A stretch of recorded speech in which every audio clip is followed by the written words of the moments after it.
Hello buddies and welcome back. It's Anne-Sophie and today I'm going to show you how you can hide your number on your Vivo X80 Pro.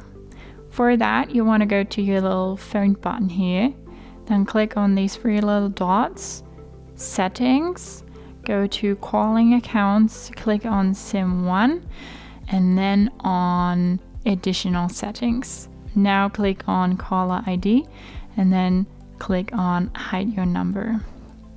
Now the number is hidden in outgoing calls, so like let's say you call your mom and then your mom won't see your number on her phone.